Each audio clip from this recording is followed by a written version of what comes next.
شوف التصاور ديال ملعب مولاي عبد الله الرباط، من أجمل الملاعب في العالم، من أحسن الملاعب في العالم.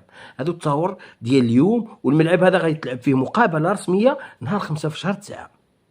5 في شهر 9 إن شاء الله مع النيجر، والافتتاح ديالو الرسمي. هاد التصاور اللي عطيتهم لك هنا هادو غير ديال برا وديال الآخر. غندخلك لداخل. تعرف السي بن شابير الأرضية ديالو باش راهم يخدموها بواحد الأضواء ديال الليل، أول مرة تخدم في إفريقيا في ملعب بحال هذا، شركة هولندية وكل شيء، أول مرة في إفريقيا. شوف هادشي بن شابير الشركة، وشوف هذوك الأضواء اللي راهم يتخدموا، وهذاك اللي راه يديروا هذاك العشب الهجين بلا ماشين، يخدموه بلا ماشين. انا نحط لكم حتى هي هنا لا ماشين. هذه اول مره، طريقه اول مره يخدموا بها في افريقيا. وفين مخدومه؟ في احسن ملعب في افريقيا، هو الملعب مولاي عبد الله. يعني السي بن شابير انتوما درك استهزأتوا وقلتوا 10 سنين ما يقدرش يخدموا ملعب.